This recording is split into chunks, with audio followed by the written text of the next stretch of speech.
नमस्कार, आभार, अभिनंदन, स्वागत आप सभी का। हेलो मनी नाइन, मेरा सवाल है मैं हूं विपुल सिंह। और लगातार दूसरे दिन बाजार के अंदर अब दबाव बढ़ता हुआ दिखाई दे रहा है। और आज का जो हाई था 24,402 का ज़रूर देखने को मिला, लेकिन उसके बाद जो आज का इंट्राडे लो है वो देखने को मिला है 24,193 का। लेकिन हाँ, ये बात सही है कि निचले स्तरों से रिकवरी भी देखने को मिली है। 24,297 का इस तरह भी देखने को मिल रहा है और अब 27 अंकों की गिरावट निफ्टी में देखने को मिल रही है। हालांकि मिड कैप और स्मॉल कैप इंडेक्स में अगर हम देखें तो छोटे मझोले शेयरों में आउट परफॉर्मेंस दिखाई दे रही है, और जिसकी वजह से हम देख रहे हैं कि एडवांस डिक्लाइन रेशियो वो बुल्स के पक्ष में दिखाई दे रहा है।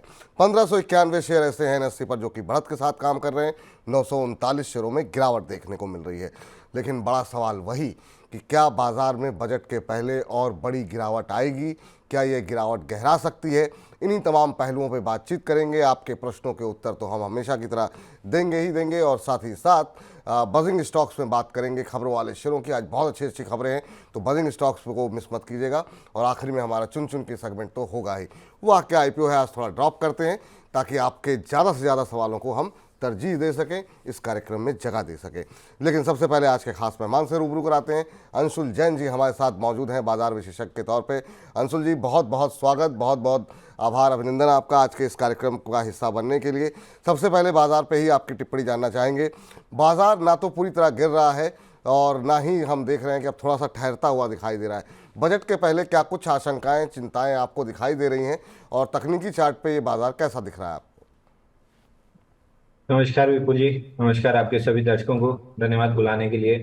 देखिए, मार्केट में थोड़ा सा साइडवेज मोमेंटम लग रहा है क्योंकि बैंक्स में कमजोरी है जिसकी वजह से मार्केट निफ्टी नीचे आना चाह रही है।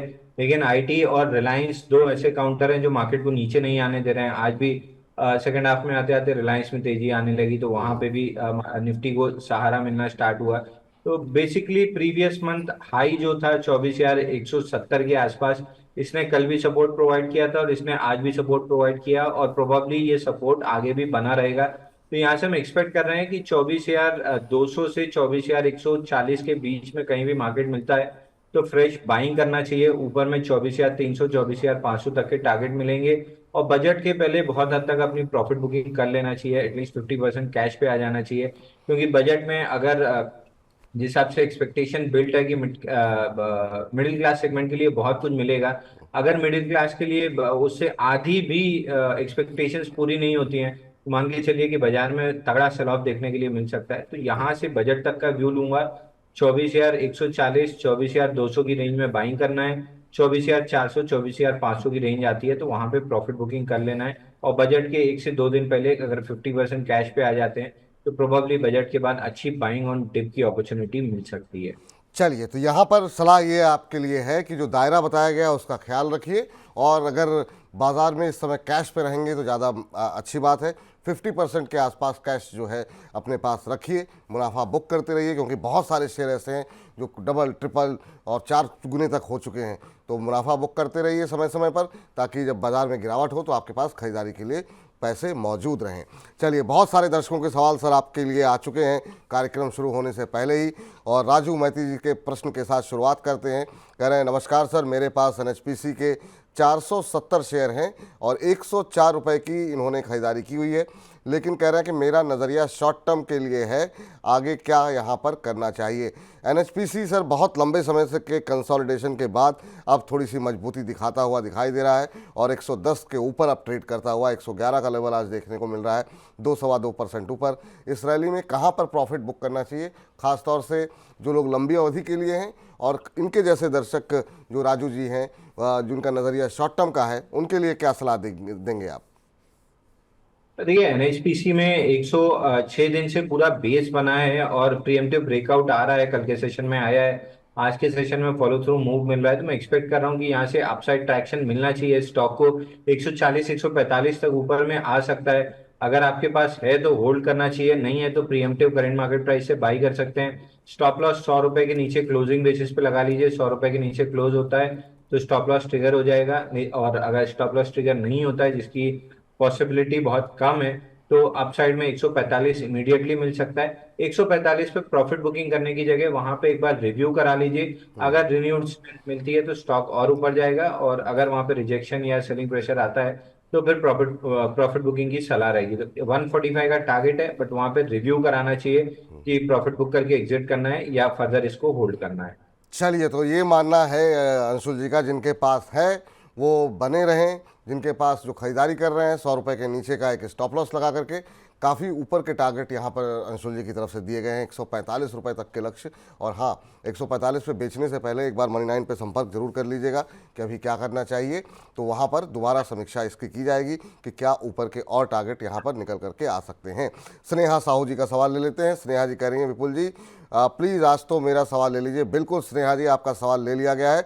बैंक ऑफ इंडिया के ऊपर इनका प्रश्न आया है, और बैंक ऑफ इंडिया के इनके पास 468 शेयर हैं 133 के भाव पर। और एक और प्रश्न इन्होंने भेजा हुआ है कि साउथ इंडियन बैंक के ऊपर इनके पास 29 रुपये पे खरीदे हुए हैं, कह रही बहुत लॉस है अभी, क्या बताइए कि क्या गाइड कीजिए मुझे कि क्या करना चाहिए। तो 133 पे बैंक ऑफ इंडिया ले रखा। बैंकों में थोड़ा दबाव बढ़ता हुआ दिखाई दे रहा है, खासतौर से बहुत सारी रिपोर्ट्स आई हैं जिसमें कहा जा रहा है कि पहली तिमाही के जो नतीजे रहेंगे वो जो है उतने अच्छे नहीं रह सकते हैं। इवन कुछ एक रिपोर्ट्स ये भी कह रही हैं कि दूसरी तिमाही में भी बैंकों पर दबाव रह सकता है। उसके चलते हम देख रहे हैं कि बैंक इंडेक्स के अंदर थोड़ा सा दबाव बनता हुआ दिखाई दिया है। अभी बैंक ऑफ इंडिया 121 पे ट्रेड करता हुआ। साउथ इंडियन बैंक की बात करें तो ये 26 रुपये 55 पैसे का भाव, यहाँ इनको 3 रुपये का लॉस हो रहा है। और बैंक ऑफ इंडिया में भी इनको नुकसान होता हुआ दिखाई दे रहा है। ये इन्होंने 133 पे लिए हैं, यहाँ पर इनको 10-11 रुपये का नुकसान हो रहा है। आपकी क्या सलाह रहेगी सर इन पर? देखिए, बैंक ऑफ इंडिया से स्टार्ट करेंगे। यहाँ पे 64 महीने का बेस बना था, जिसका ब्रेकआउट आया था स्टॉक में 1 दिसंबर 2023 को। और वहां से ये स्टॉक थोड़ा सा पुल बैक ले रहा है, तो बहुत ज्यादा यहाँ पे डाउनसाइड नहीं दिख रही है मुझे। हालांकि टाइम वाइज थोड़ा सा समय ले सकता है, बट 104 इसका बहुत मेजर सपोर्ट है जो लग नहीं रहा है कि टूटेगा।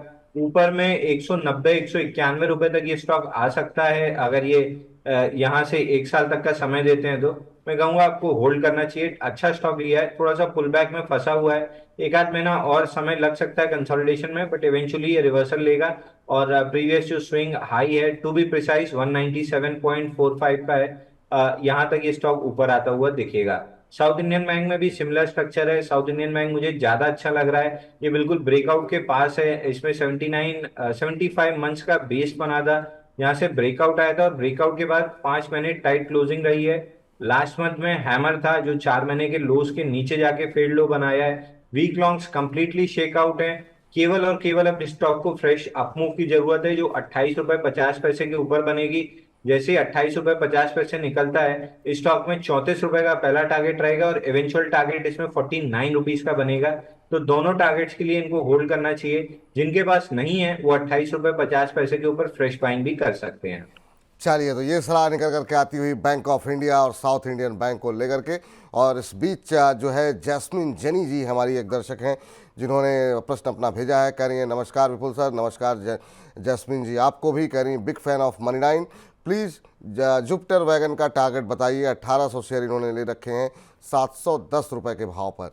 थोड़ा सा ऊपर आपने ज़रूर लिया है जुपिटर वैगन को, अभी 694 के आसपास चलता हुआ, तो 15-16 रुपये का आपको नुकसान हो रहा है। काफ़ी शानदार रैली यहाँ पर देखने को मिली थी, अब थोड़ा सा सुस्ताता हुआ, थोड़ा सा कंसोलिडेशन देखने को मिल रहा है। पिछले 6 महीने में सर ये शेयर डबल हो चुका है, और रेलवे शेयरों की तेज़ी में इसने भी पार्टिसिपेट किया काफ़ी ज़बरदस्त तरीके से। इनके लिए क्या सलाह रहेगी? इन्होंने 710 पे लिया हुआ है। और देखिए, रेलवे स्टॉक्स में थोड़ी सी आप कंसोलिडेशन और थोड़ा सा प्रॉफिट बुकिंग, और देखिए सारे स्टॉक्स में अब अलग अलग पैटर्न बन रहा है। पहले जो इन सिंक सारे चल रहे थे, अब थोड़ा सा डिफरेंस आ रहा है। आरवीएनएल में थोड़ी प्रॉफिट बुकिंग आई है, कल वापस अप मूव आया, अब कंसोलिडेशन में जा रहा है। आईआरएफसी में अभी ब्रेकआउट के बाद मूव नहीं आया है, तो आईआरएफसी यहाँ से चलता हुआ दिख रहा है। टेक्स मैको रेल और टेक्स इंफ्रा, ये दो स्टॉक्स हमको थोड़े से ज्यादा तेज लग रहे हैं। तो एज पूरा सेक्टर के तौर पे अब व्यू लेना या कि सब एक साथ चलेंगे कहना मुश्किल है। आरबीएनएल में बहुत हद तक मूव कंप्लीट है, तो शॉर्ट टर्म में वो साइडवेज जा रहा है। आईआरएफसी में यहाँ से 20 से 22% की अप मूव मिल सकती है बजट के आसपास तक। टेक्स मैको रेल और टेक्स इंफ्रा में भी 15 से 20% की मूव मिल सकती है। तो ये तीन स्टॉक्स हमको अच्छे लग रहे हैं। आरबीएनएल में अगर आप शॉर्ट टर्म प्लेयर हैं तो वहां पे प्रॉफिट बुकिंग कर लेना चाहिए। तो ओवरऑल रेलवे में ये हमारा व्यू बन रहा है। एकदम एक साथ सेक्टर पूरा चल जाएगा ये कहना मुश्किल है। इंडिविजुअल स्टॉक्स के इंडिविजुअल लेवल्स लेने चाहिए। ठीक है। और इस पे क्या टारगेट दिखाई दे रहा है सर आपको जुपिटर वैगन पे?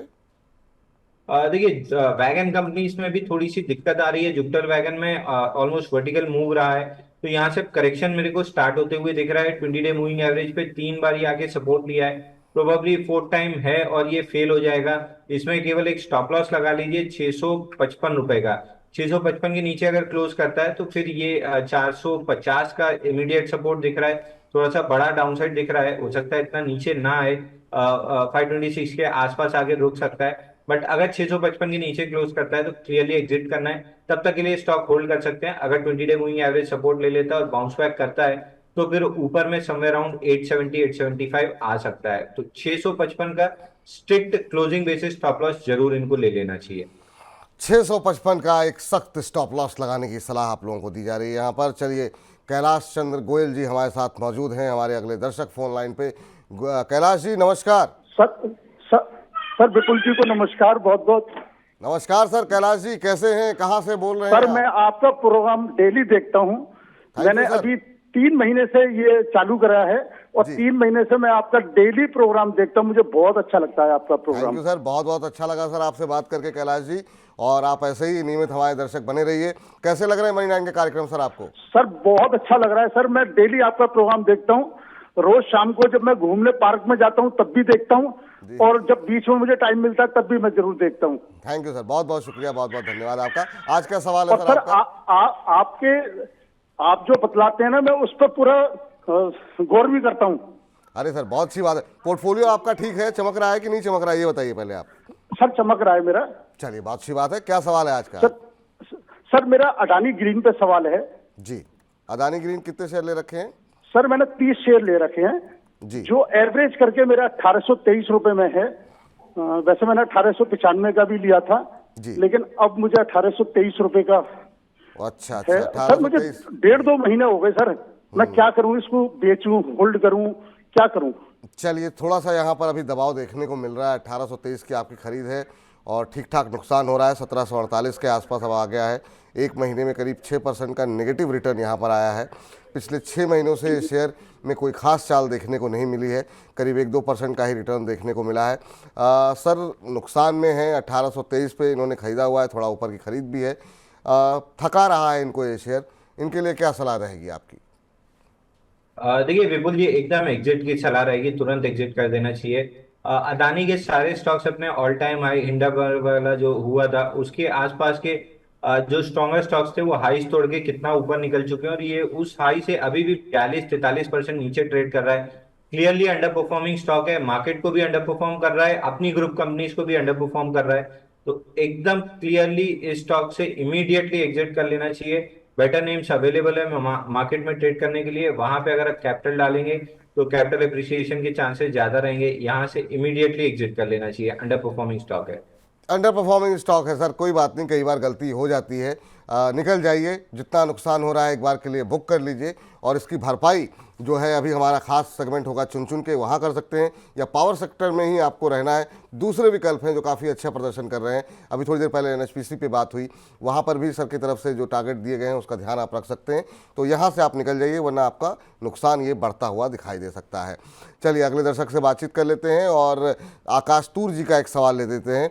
और इनका सवाल है, अभी हमने थोड़ी देर पहले एनएचपीसी पे बात की, अब पीएफसी पे बात कर लेते हैं। और इन्होंने पीएफसी लिया हुआ है 492 पे। कह रहे हैं कि इसका 620 का टारगेट कब तक आ सकता है? Sir please take my question. आपका सवाल ले लिया गया है आकाश जी। 620 के लक्ष्य के लिए इन्होंने खरीदारी की हुई है। ये अच्छी बात है कि इन्होंने अपना लक्ष्य तय पहले से ही इन्होंने करके रखा हुआ है। 570 का भाव आ चुका है और यहाँ से इनको इनके लक्ष्य के लिए 50 रुपये और चाहिए। आज 2.25% ऊपर है। पावर कंजम्पशन, पावर की डिमांड, पावर क्षेत्र के अंदर जिस तरीके से पीक आवर में डेफिसिट होता है, तमाम ऐसी पॉजिटिव स्टोरी हैं फंडामेंटल जो कि इस क्षेत्र को काफ़ी आकर्षक बनाती हैं। लेकिन सर चूंकि जिस तरह की रैली यहाँ पर आ चुकी है पहले, क्या यहाँ पर जो इन्होंने लक्ष्य निर्धारित किया है वो आता हुआ दिखाई दे रहा है आपको? पिछले एक महीने में 17-18% का रिटर्न आया है। बिल्कुल जी, बिल्कुल टारगेट आता हुआ दिख रहा है। इसमें 26 दिन का कप एंडल पैटर्न की ब्रेकआउट है।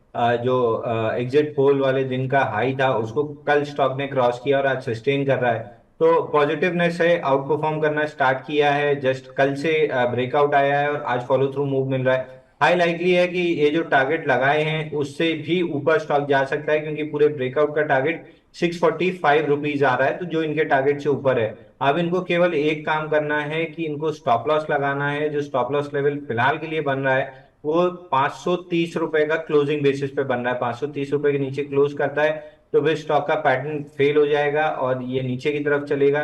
तब तक हाई लाइकली है कि 645 के टारगेट से इनको प्रोबेबली 2 हफ्ते में मिल जाएंगे। ठीक, तो बिल्कुल जो आपने लक्ष्य निर्धारित किया है आपको मिल जाएंगे सर। तो थोड़ा सा धैर्य रखिए, आते हुए आपको इस तरह आपके दिखाई देंगे। लेकिन इस बीच हमारे अगले दर्शक कोलकाता से जुड़ चुके हैं, सौमेंद्र जी। सौमेंद्र जी नमस्कार। नमस्कार विपुल जी, आपके साथ बात करने के लिए बहुत दिन से कोशिश कर रहा हूँ। अरे सर, बहुत दिन के बाद आपके फोन लगा है, तो आपके साथ मिलके बहुत अच्छा लगा। और 3 मंथ से मैंने लगातार ये प्रोग्राम देख रहा हूँ आपका, और मैंने बहुत सारे प्रॉफिट बुक किया आपके। Thank you, sir. Ravi Singh ji है, संजय सिंह जी, संजीत सर जी है, तो इससे बहुत प्रॉफिट में मैंने बुक किया आप लोगों के थैंक यू साथ सर। बात करने के सौमेंद्र बाद। जी आप ऐसे ही प्रसन्न चित्त रहे, हमेशा हंसते मुस्कुराते रहे, आपको मुनाफा होता रहे, यही हमारी तरफ आपका से एंकरिंग शुभकामनाएं। स्टाइल मुझे बहुत अच्छा लगता है, ये अरे, thank पहले you, sir. बात बोलना चाहता हूँ। अरे बहुत बहुत मैं शुक्रिया। बहुत सारे चैनल देखता हूँ, पर आपका जो एंकरिंग स्टाइल है और आप लोगों का जो एफर्ट है कि आप लोग कस्टमर जो क्लाइंट के साथ एक फोन में कनेक्ट करते हैं, उसके बात सुनते हैं और उसके हिसाब से आप सॉल्यूशन देते हैं, वो बहुत ही अच्छा लगा मुझे। you, और इसके लिए आप लोगों को तो बहुत सारे धन्यवाद। बहुत बहुत धन्यवाद आपका इतने अच्छे शब्दों के लिए। और आपके यही शब्द हम लोगों को ऊर्जा देते हैं कि हम और बेहतर कर सकें और आप लोगों को कभी निराश ना करें। थैंक यू सर, बहुत बहुत धन्यवाद। क्या प्रश्न पूछना चाह रहे हैं सर आप? अच्छा, मेरा 3 क्वेश्चन है। एक है हिंदुस्तान कॉपर के ऊपर। मैंने एक मंथ पहले 335 के भाव में ये हिंदुस्तान कॉपर लिया है, पर अभी तक मुझे नेगेटिव दिखा रहा है। और दूसरा है वोडाफोन, मैंने उसका 250 शेयर लिया है, और वो 17.31 में।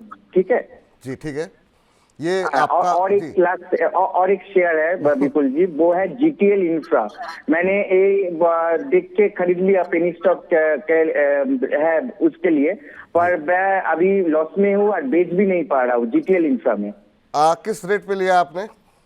मैंने लिया 4.21। देखिए, पहले तो अगर आप 3 महीने से कार्यक्रम देख रहे हैं और लगातार हम आप लोगों को बताते हैं कि अच्छे शेयरों में अगर आप निवेश करें, ठीक है, ये शेयर लगातार अपर सर्किट लगाते हुए ऊपर गया और अब लोअर सर्किट लगाते हुए नीचे आ रहा है। जहाँ पर फंडामेंटल स्टोरी ना हो, जहाँ पर वॉल्यूम उतने अच्छे ना दिख रहे हो, कोशिश कीजिए, अवॉइड कीजिए कि बहुत सारे शेयर ऐसे हैं जो अच्छे अच्छे शेयर आपको मिल जाएंगे। हिंदुस्तान कॉपर जैसे आपने अच्छा शेयर ले रखा है, 335 के भाव पर है और उसी के इर्द गिर्द चल रहा है। ठीक है, मेटल में थोड़ा सा दबाव है, कॉपर की कीमतें नीचे आ रही हैं, इसके चलते थोड़ा सा यहाँ पर दबाव देखने को मिला है, लेकिन कम से कम फंडामेंटल कंपनी अच्छी है। दूसरी आपने वोडा आइडिया लिए हैं थोड़े से ऊपर के भाव पे, 17 रुपये समथिंग पे, अभी वो थोड़ा सा 1 रुपये आपकी खरीद से नीचे आ गया है, वहाँ पर पूछते हैं क्या करना चाहिए। लेकिन जीटीएल इंफ्रा को लेकर के ये सर पहले जानना चाहेंगे, क्योंकि ये बेच भी नहीं पा रहे हैं, अब लोअर सर्किट लग रहा है। और तमाम लोग, जो तमाम दर्शक हमारे हैं जो टेलीग्राम देख करके किसी कहने पर कोई भी शेयर खरीदते हैं, आपकी क्या सलाह रहेगी उनके लिए सर?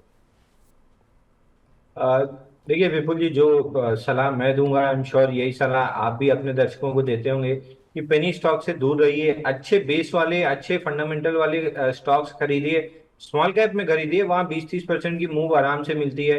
पेनी शेयर्स में जाना मतलब अपनी कैपिटल को खोना। देखिए, मैं शेयर बाजार में हमेशा अपने क्लाइंट्स को कहता हूँ, return of capital is more important than return on capital. पहले कैपिटल ही वापस आ जाए स्टॉक मार्केट में, आपका टारगेट यही होना चाहिए। और लोअर सर्किट लग रहा है, कोई सलाह देना भी नेक्स्ट टू इम्पॉसिबल है। मैं यही कहूंगा, जिस दिन अपर सर्किट लगना स्टार्ट हो, आप क्लोजिंग का या लोअर सर्किट का स्टॉप लॉस लगा के ट्रेल करते रहिए और भाव मिले तो एग्जिट कर लीजिए। जीटीएल इंफ्रा में बहुत ज्यादा ना मेरे पास कोई फंडामेंटल वो है, और technically upper circuit lower circuit चलता है या फिर साइडवेज रहता है, तो स्टॉक में ऐसा पैटर्न भी नहीं बनता है। तो सलाह देने के लिए बहुत ज्यादा कुछ है नहीं मेरे पास। अपर सर्किट लगता है तो आप स्टॉप लॉस पे ट्रेल करना स्टार्ट कर दीजिएगा, लोअर सर्किट का आपको कहीं ना कहीं एग्जिट मिल ही जाएगा। जी। इसके अलावा सर इनका सवाल हिंदुस्तान कॉपर पे भी था, जो कि ब्रेक इवन के आसपास ही हैं, 335 पे लिया है, उसी के इर्द गिर्द चल रहा है। और दूसरा वोडा आइडिया को लेकर के भी हमारे पास बहुत सारे सवाल आते हैं, इनका भी प्रश्न है, तो वहाँ पर क्या अभी भविष्य क्या दिखाई दे रहा है आपको वोडा आइडिया का?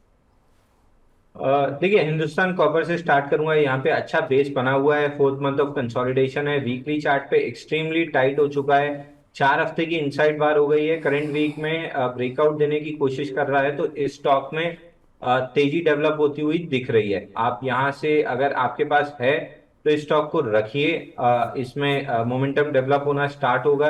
343 के ऊपर जैसे सस्टेन करता है, मोमेंटम और तेज हो जाएगा। इमीडिएट टारगेट ऊपर में आपको 390 393 मिल सकता है। तो हिंदुस्तान कॉपर अच्छा शेयर आपने लिया है, इसको होल्ड करके चल सकते हैं। वोडाफोन आइडिया में इसमें थोड़ा सा डेरिवेटिव वाला एंगल मैं आपको बता देता हूँ। जनरली एक्सपायरी जो इसकी स्टार्ट होती थी, जुलाई की एक्सपायरी 54% ज्यादा ओपन इंटरेस्ट से स्टार्ट हुई है, यानी यहाँ पे बड़ी पोजीशंस बिल्ड हुई हैं बड़े प्लेयर की, तो प्रोबेबली यहाँ से एक्यूमुलेशन फेज में है। और 30 मंथ्स का कप एंड हैंडल पैटर्न का ब्रेकआउट आया है स्टॉक में 16 रुपए 80 पैसे पे, उसी के आसपास नेकलाइन के आसपास ये फ्लर्ट कर रहा है उससे। प्रोबेबली 1 से 1.5 महीना ये यहाँ पे समय लेगा, एक्यूमुलेशन और होगा इस स्टॉक में, और इवेंचुअल ब्रेकआउट के बाद ये स्टॉक 24 रुपए जाता हुआ दिखेगा। तो अगर आपका नजरिया 4 से 6 महीने का है तो डेरिवेटिव्स में बहुत अच्छी पोजीशन बिल्ड हो रही है। 16.8 का लेवल ऑलमोस्ट सस्टेन भी हो रहा है, कभी एक दिन ऊपर नीचे होता रहता है, लेकिन ऑलमोस्ट उसके आसपास ही फ्लैटिश क्लोजिंग आ रही है। तो ये एक्यूमुलेशन दिख रहा है, बड़ा एक्यूमुलेशन दिख रहा है, 24 रुपए तक का मूव आता हुआ दिख रहा है, लेकिन उसमें 4 से 6 महीने का समय लग सकता है। चलिए, तो ये राय निकल करके आती हुई इन तीनों शेयरों के ऊपर यहाँ पर। और अब आगे बढ़ते हैं, जरा हमारे एक दर्शक का प्रश्न आया है, उससे पहले सर चूंकि पावर पे हमने एक दो शेयरों पे बात की, लेकिन एक दो शेयरों पे और आपकी राय जानना चाहेंगे। पीएफसी और एनएचपीसी पे बात हमारी हुई है, एसजेवीएन और इरेडा पर भी काफ़ी सारे सवाल हमारे पास आते रहते हैं। इरेडा का भविष्य आपको क्या दिखाई दे रहा है? 32 रुपये का इशू प्राइस से ये शेयर जो है चलते हुए अब 225 के ऊपर, आज 6% ऊपर है, 250 के ऊपर इनफैक्ट निकलता हुआ अब इरेडा का शेयर 262 263 का लेवल यहाँ पर देखने को मिल रहा है। एसजेवीएन में भी अच्छी मजबूती है, पावर के अंदर आज पावर दिखाई दे रही है। यहाँ इसका भविष्य इरेडा का क्या दिखाई दे रहा है आपको? देखिए विपुल जी, स्टैंडर्ड डिस्क्लेमर से स्टार्ट करूंगा। 180 रुपए में इरेडा हमने अपने क्लाइंट्स को बाय रिकमेंड किया था, जिसमें हमारे प्राइमरी टारगेट्स तो हो गए हैं, लेकिन अभी भी हमको स्टॉक में काफी तेजी लग रही है। और उसकी वजह यह है कि 97 डेज का इसमें एक बीसीपी पैटर्न का ब्रेकआउट आया था, तो हमने प्रीएम्प्टिव बाई 180 में दिया था, एक्चुअल ब्रेकआउट 200 रुपए में आया है। ऊपर में टारगेट इसके कम से कम 340 रुपए दिख रहे हैं, और ओवरऑल जो स्ट्रक्चर है पूरा पोल एंड फ्लैग है वीकली पे, तो उसके टारगेट 500 रुपए के आसपास आ रहे हैं। तो यहाँ से स्टॉक को फ्रेश बाई भी कर सकते हैं, जिनके पास नहीं है, आज 3 दिन का कंसोलिडेशन का ब्रेकआउट आया है, फ्रेश बाइंग भी कर सकते हैं। और अगर आपके पास रखा है तो आराम से होल्ड कीजिए। 340 रुपए पे एक बार वापस से रिव्यू करा लीजिएगा, अगर वहां पे थोड़ी बहुत सप्लाई दिखेगी तो प्रॉफिट बुकिंग की सलाह रहेगी, लेकिन अगर 340 को स्लाइस थ्रू कर जाता है बड़े वॉल्यूम्स के साथ, तो फिर हाई लाइकली है कि 490 और 500 रुपए का जो टारगेट है उसको सीधा स्ट्रेच करते हुए ये टच कर जाएगा। तो एडा काफी तेज लग रहा है हमको। नेक्स्ट कंसोलिडेशन में जब भी ब्रेकआउट बनेगा तो हम अपने क्लाइंट्स को बाई देंगे इस स्टॉक में। हमें 490 से 500 रुपए आता हुआ दिख रहा है। चलिए, काफ़ी ऊपर के टारगेट हैं। एसजेवीएन पर भी अगर आपकी टिप्पणी हो जाती तो अच्छा रहता, ताकि हम जो थंब है अपना वो पावर सेक्टर पर ही लगा सकें। एसजेवीएन 145 रुपये का भाव, अभी 1.5-2% की तेज़ी आज देखने को मिल रही है शेयर में। इसका भविष्य कैसा दिखाई दे रहा है? ये एसजेवीएन में भी 108 दिन का पूरा बेस बना हुआ है, और प्राइमरी ब्रेकआउट इसमें पिछले 5 दिन में दिखा था। थर्ड डे ऑफ कंसोलिडेशन है, प्रोबेबली 1-2 दिन और कंसोलिडेट कर सकता है। उसके बाद जैसे ये स्टॉक 149.9 का रेजिस्टेंस आ रहा है, 150 रुपए राउंड फिगर पकड़ लीजिए। 150 रुपए जैसे ही स्टॉक निकलेगा, इसमें फ्रेश ब्रेकआउट बनेगा, ऊपर में टारगेट 174 और 190 रुपए के बनेंगे। तो मैं ये कहूंगा अगर आपके पास है तो होल्ड कीजिए, अगर नहीं है तो 150 रुपए का ब्रेकआउट आते से इमीडिएटली बाई कीजिएगा। 142 रुपए का क्लोजिंग बेसिस स्टॉप लॉस आएगा, 174 और 190 रुपए के इमीडिएट टारगेट आएंगे। 174 190 तक के टारगेट यहाँ पर देखने को मिल सकते हैं। और इस बीच हमारे पास जो है करीब जो है 950 से ज़्यादा दर्शक, 975 के आसपास दर्शक जो है वो लाइव पे जुड़े हुए हैं हमारे यूट्यूब चैनल पर। इसके अलावा हमारे फेसबुक और हमारे जो ऐप है उस पर भी बड़ी संख्या में दर्शक जुड़ रहे हैं। तो आप सभी दर्शकों को बहुत बहुत धन्यवाद, शुक्रिया। वैसे ही बने रहिए और साथ ही साथ इसके लिंक को जितना हो सके अपने परिवारजनों, अपने फ्रेंड्स, अपने कलीग्स ऑफिस के, उनके साथ शेयर कीजिए ताकि जो मिस इन्फॉर्मेशन सोशल मीडिया के माध्यम से, टेलीग्राम के माध्यम से लोगों तक पहुंच रही है वो ना हो। सभी लोग के पोर्टफोलियो चमकते रहें और आप सभी लोग ऐसे ही अपने जो है इस कार्यक्रम के साथ बने रहिए। अतुल सचान जी से बातचीत कर लेते हैं। अतुल जी को नमस्कार। अरे Vipul ji, very very good afternoon आपको। Very good afternoon sir. Atul ji कैसे हैं, कहाँ से बोल रहे हैं आप? सर कानपुर से, जहाँ आपकी नलियाल है। ओह चलिए, बहुत अच्छा, बहुत बढ़िया सर। और कैसे हैं आप? ध्यान आया जब आपसे बात की थी IRFC को हाँ, लेके बैंक के साथ। बिल्कुल बिल्कुल बिल्कुल 100% याद है सर। आपको कैसे भूल सकते हैं? हाँ। अतुल जी बताइए। अरे नहीं सर। हाँ, ये आपका अभी बड़ा बारिश हो रही कानपुर में कि नहीं आजकल? सर अभी तो 2 दिन बहुत भयंकर गर्मी पड़ी है। ओहो, गर्मी तो खैर नोएडा के अंदर भी बहुत हो रही है, लेकिन चलिए उम्मीद करते हैं कि अच्छी बरसात हो ताकि हमारे जो किसान हैं उनको थोड़ी सी राहत मिले और हम लोग को भी राहत मिले। बरसात तो सर हुई है। हाँ। अभी 3-4 दिन पहले तो काफी हुई थी, 8-9 घंटे हुई थी। ओहो, सारा अच्छा। शहर लबालब हो गया था। अरे। गलियां, दुकानें सब भर गई थी। अच्छा अच्छा लेकिन अच्छा। अभी 2 दिन भयंकर गर्मी पड़ गई। आज तो हाँ, मौसम वो ठंडा है, बरसात के ठीक बाद है। थोड़ी उमस रहती है। बताइए सर, क्या प्रश्न है आज आपका? सर मेरा MMTC को लेके, मेरे पास 2000 शेयर है 83 रुपए पे। NHPC, MMTC? MMTC। MMTC, अच्छा अच्छा। कितने शेयर है आपके पास? 2000। 2000 शेयर। किस रेट पर लिए आपने? सर 83। 83 पे लिए हैं। 86 का भाव है। आज तो तेज है शेयर और 4.5% से ज़्यादा की तेज़ी यहाँ पर देखने को मिल रही है। अभी कितने समय तक होल्ड कर सकते हैं? सर होल्ड का तो अभी कोई टाइम नहीं है। अच्छा अच्छा, कोई आपने कुछ सोचा नहीं है कब तक होल्ड करना है, क्या लक्ष्य रखा जाए? चलिए ठीक है। यहाँ पर आज तो खैर तेजी का माहौल है। पूछते हैं यहाँ पर अंशुल जी से कि वो क्या सलाह यहाँ पर दे रहे हैं। सर MMTC के शेयर इन्होंने ले रखे हैं, अच्छा मोमेंटम बना हुआ है। पिछले 1 महीने में 17-18% की रैली यहाँ पर इस शेयर में आ चुकी है। अभी क्या सलाह रहेगी? पूरे साल भर में शेयर ने 150% से ज़्यादा का रिटर्न दिया है। क्या यहाँ पर और भी ज़्यादा अपसाइड दिखाई दे रहा है आपको? देखिए विपुल जी, MMTC बहुत बेहतरीन स्ट्रक्चर लग रहा है। 74 महीने का बेस ब्रेकआउट आया था स्टॉक में 60 रुपए में, और ब्रेकआउट के बाद से ये सेकेंड राउंड ऑफ कंसोलिडेशन में गया है, जहां सेकेंड राउंड कंसोलिडेशन चली है ऑलमोस्ट 20 वीक्स 95 डेज। यहाँ से stock almost on the verge of breakout है। 88 रुपीज निकलता है तो इसमें बेस ऑन बेस पैटर्न का ब्रेकआउट होगा। बड़ा बेस 74 महीने का है और उसके ऊपर छोटा बेस 20 हफ्तों का या 95 दिन का बना है। तो जनरली जब बेस ऑन बेस पैटर्न के बाद स्टॉक ब्रेकआउट देता है तो 70 से 90% की अपसाइड बहुत तेजी से स्टॉक में आती है, और अगर लो फ्लोट का स्टॉक होता है तो ये तेजी और ज्यादा भी डेवलप हो सकती है। इसमें केवल 1291 करोड़ रुपए का फ्री फ्लोट है, तो कम फ्लोट का स्टॉक है। तो यहाँ से मैं कहूंगा 6 से 8 महीने कम से कम स्टॉक को समय दीजिए। बहुत लाइकलीहुड है कि 135 से 140 रुपए का टारगेट आपको बहुत आराम से मिल जाएगा। वहां पे एक बार रिव्यू करा लीजिएगा। अगर वीकनेस दिखी या सप्लाई आती हुई दिखी तो प्रॉफिट बुकिंग की सलाह रहेगी, लेकिन अगर स्लाइस थ्रू करता है तो फिर टारगेट्स कहीं ना कहीं रिवाइज करेंगे। तो मनी 9 पे एक बार दोबारा आप 140 के आसपास पूछ लीजिएगा। बट मैं कहूंगा 4 से 6 महीने का कम से कम स्टॉक को समय दीजिए। बिल्कुल ब्रेकआउट पे खड़ा है, 2-3 दिन और ले सकता है ब्रेकआउट के लिए, लेकिन ब्रेकआउट लेने के बाद 140 रुपए का तो इमीडिएट टारगेट दिख रहा है। चलिए, तो ये राय यहाँ पर निकल करके आती हुई और चलते हैं अगले दर्शक का प्रश्न लेते हैं। और ये जो प्रश्न हमें भेजा गया है, ये भेजा गया है मेघा जी की तरफ से। मेघा दोखने के नाम से इन्होंने अपनी आईडी बनाई हुई है। मेघा जी कह रही हैं कि GMR इंफ्रा के 100 रुपये पर शेयर लगे हुए हैं, कब तक वेट करूं इसके पार जाने के लिए? बात तो आपकी सही है, इस शेयर ने भी काफ़ी थकाया है। हालांकि NHPC ने भी थकाया था, लेकिन NHPC अब उन लेवल्स को पार कर चुका है। GMR इंफ्रा, ये सर बहुत सारी फंडामेंटल स्टोरीज तो सुनने में आ रही हैं कि जिस तरीके से तमाम एयरपोर्ट बन रहे हैं, तमाम चीज़ों को लेकर, लेकिन ये 100 का लेवल इसके लिए इतनी बड़ी रुकावट बना हुआ है। 101 का इसका 52 वीक हाई है और वहीं पर जाकर के इसमें रुकावट आ जाती है। आपकी सलाह क्या दिखाई दे रही है GMR एयरपोर्ट को लेकर के? देखिए विपुल जी, इसमें भी काफी अच्छा स्ट्रक्चर बन रहा है। 85 डेज का एक फ्लैट बेस बना था जिसमें फेल्ड लो था, तो वीक लॉन्ग शेक करने के बाद ऊपर चला है स्टॉक। ब्रेकआउट के बाद 17 दिन हो चुके हैं, 17 दिन से टाइट कंसोलिडेशन में है। 98, 99, 100 ये 2 रुपए के बीच में ही पूरी क्लोजिंग्स आ रही हैं। तो यहाँ पे भी बेस ऑन बेस पैटर्न है, स्टॉक में 100 रुपए 50 पैसे निकलते ही से बड़ा ब्रेकआउट बनेगा। 119 से 124 रुपए की रेंज है, ये टारगेट बनेगा।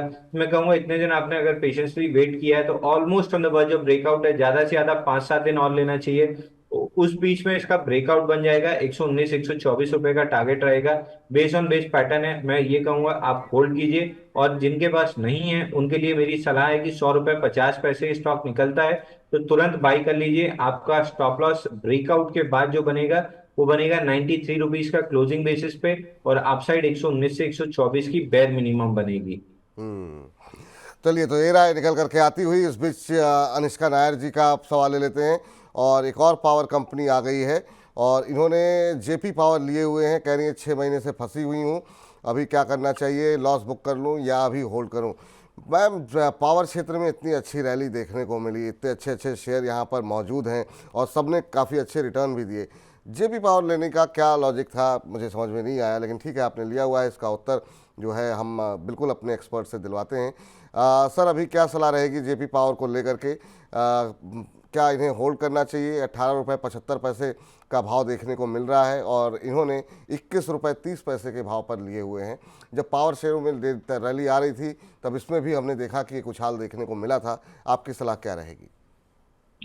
देखिए विपुल जी, इसमें मैं डिस्क्लेमर दे दूं कि मैं केवल इस पे टेक्निकल्स के आधार पे कमेंट कर रहा हूँ। 92 डेज का बेस बना हुआ है, इसमें 20 रुपये 60 पैसे अगर क्रॉस होता है तो स्टॉक में 27 से 29 रुपए की अपसाइड बन सकती है। जनरली जो बेस होता है वो 108 109 दिन के आसपास जाता है, भी केवल 92 दिन हुए हैं। तो यहाँ से अभी भी 20 एक दिन के आसपास का भी कंसोलिडेशन बचा है। 108 112 दिन के बीच में जनरली ब्रेकआउट आता है।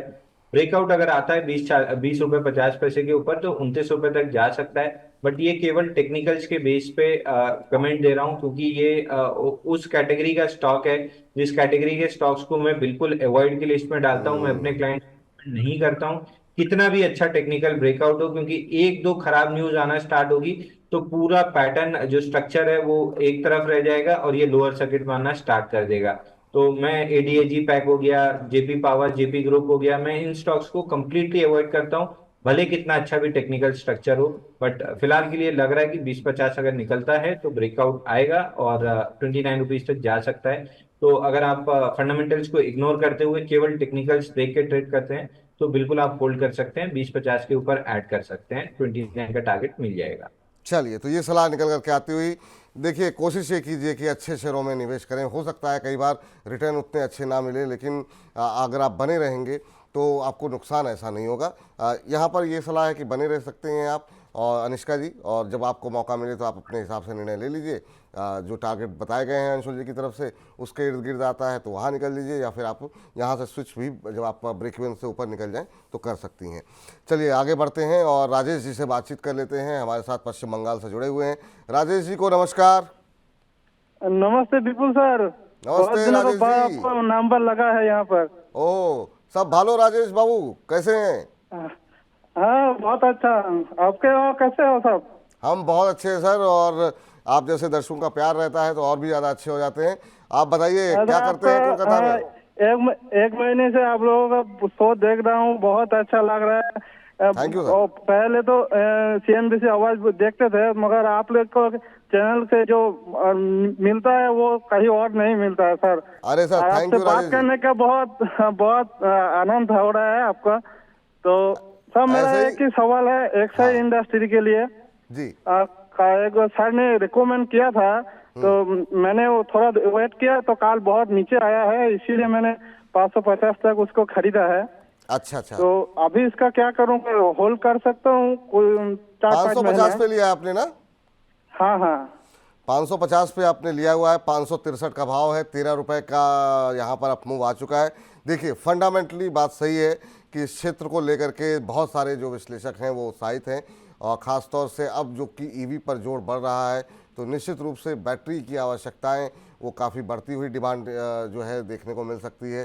तो इसको लेकर के जो है तमाम जो इलेक्ट्रिक वाहन बनाने वाली कंपनियां हैं वो जो है उनके साथ जो है इनका टाई अप भी हो रहा है कई सारी कारों के साथ अभी टाई अप हुआ है एक्साइड इंडस्ट्रीज़ का, तो फंडामेंटल व्यूज़ काफ़ी अच्छे आ रहे हैं।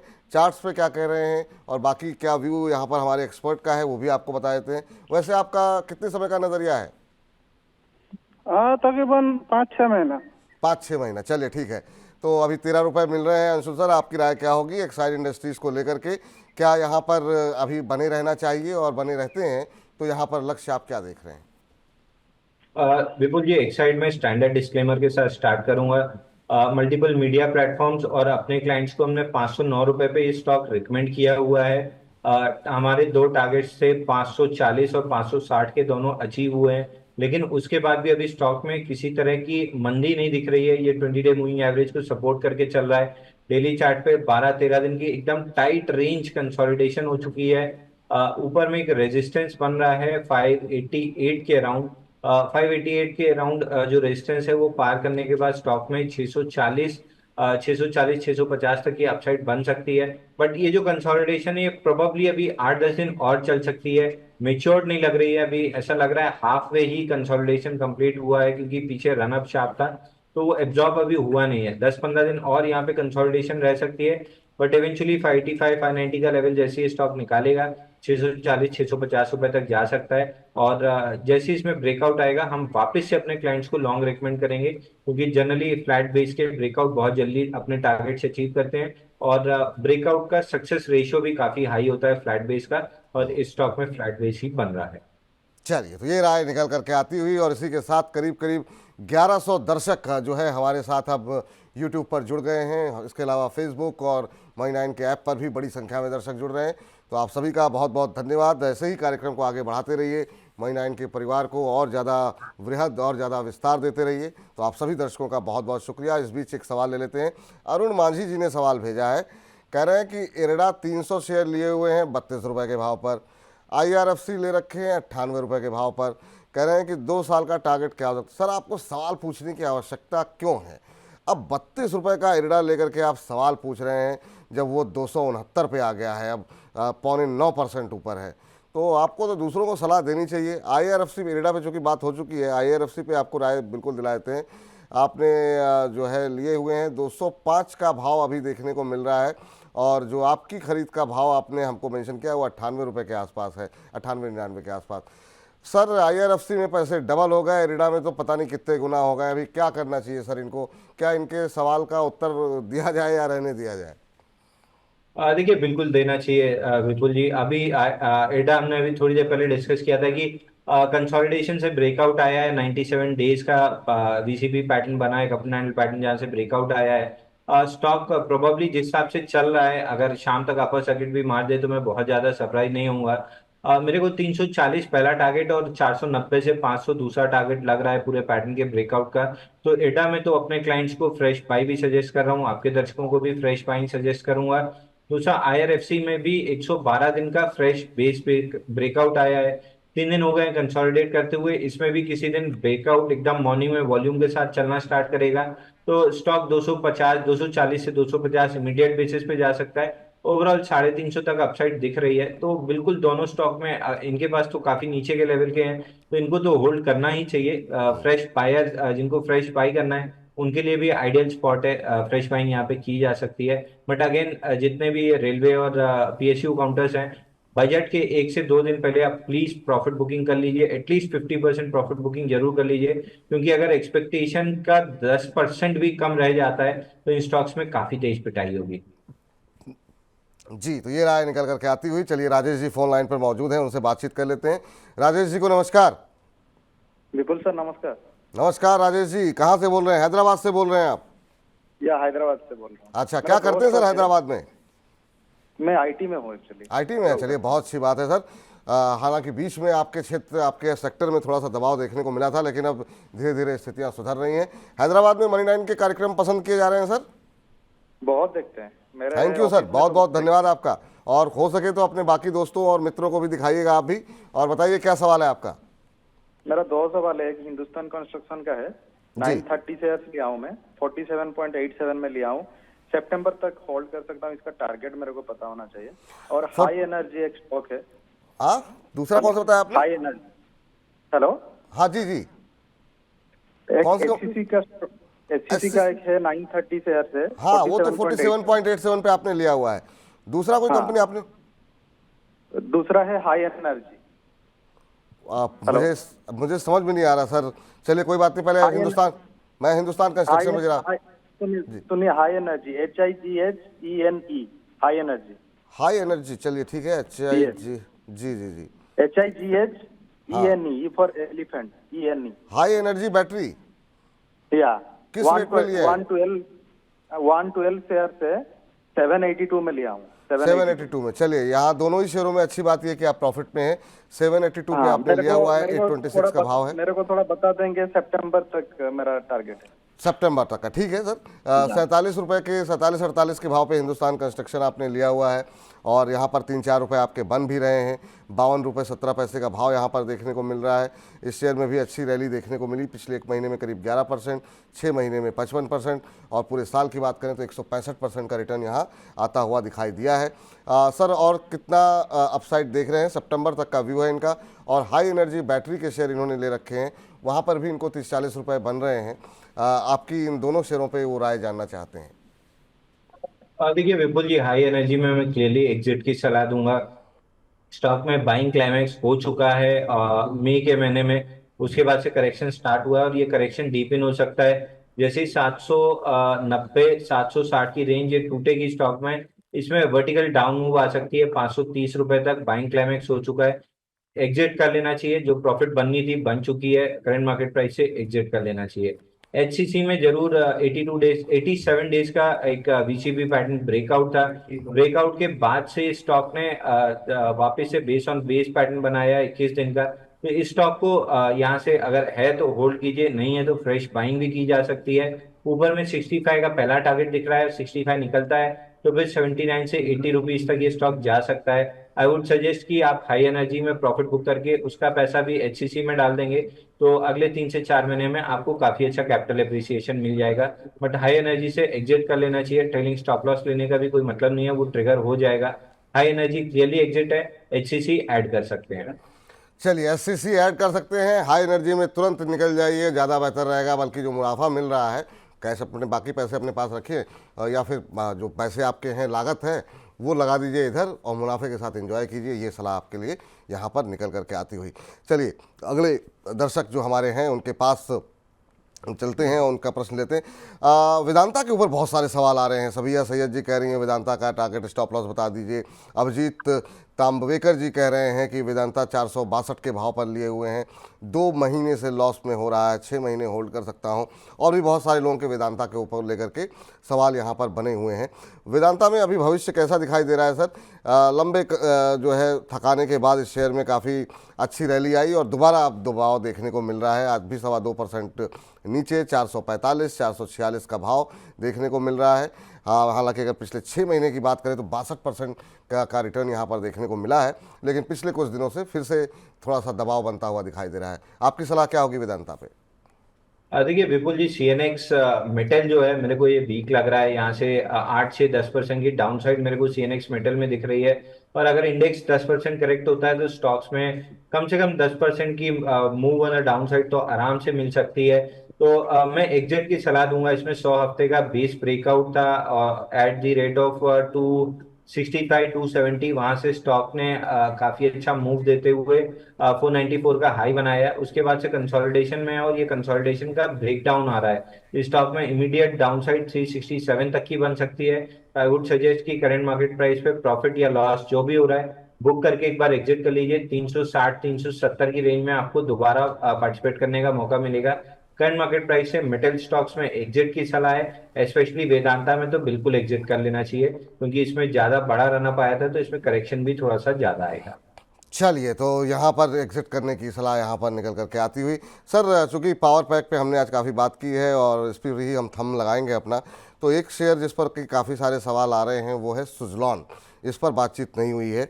सुजलॉन में काफ़ी अच्छा मूव देखने को मिला है और अब ये शेयर जो है 54-55 के आसपास पहुंच गया है। यहाँ से अपसाइड कितना देख रहे हैं? क्योंकि तमाम ब्रोकरेज हाउसेस की कवरेज भी यहाँ पर आ गई है। शुरू में जो रैली देखने को मिली वो ऐसे लोग लगा रहे थे कि बहुत सस्ता सस्ता है, लेकिन अब यहाँ पर फंडामेंटल भी चेंज होते हुए दिखाई दे रहे हैं। आपकी सलाह क्या रहेगी सुजलॉन पे? देखिए सुज़लॉन में 98 डेज का कपनल पैटर्न ब्रेकआउट है, जिसके बाद वापस से कंसोलिडेशन चल रहा है। तो मोस्ट लाइकली इस स्टॉक में 64 65 का पहला टारगेट आएगा, 79 से 80 का दूसरा टारगेट आएगा। आई वुड सजेस्ट कि अगर आपके पास है तो एकदम होल्ड करके रखिए, और अगर नहीं है तो इस स्टॉक में फ्रेश मोमेंटम जो बनना स्टार्ट होगा वो बनना स्टार्ट होगा 56.25 के ऊपर। तो 56.25 निकलता है तो फ्रेश बाइंग कर लीजिए, और अगर है तो आराम से होल्ड कीजिए। 64 65 पहला टारगेट है, 79 से 80 रुपीज दूसरा टारगेट बनता हुआ दिख रहा है। तो ये राय निकल करके आती हुई अगले दर्शक हमारे साथ जुड़ चुके हैं और उनसे बातचीत करते हैं। दीपक जी हमारे साथ हैं। दीपक जी नमस्कार। नमस्कार सर, कैसे हैं? हम बहुत अच्छे हैं दीपक जी, और आपसे बात करके और ज़्यादा अच्छे हो गए हैं। बताइए कहाँ से बोल रहे हैं आप? चलिए, अच्छी बात। सर मैं शाहबाद से बोल रहा हूँ। अच्छा झारखंड से बोल रहा हूँ। अच्छा मैंने बहुत IRB को बीते हम 7-8 महीने से ऑब्जर्व कर रहे हैं।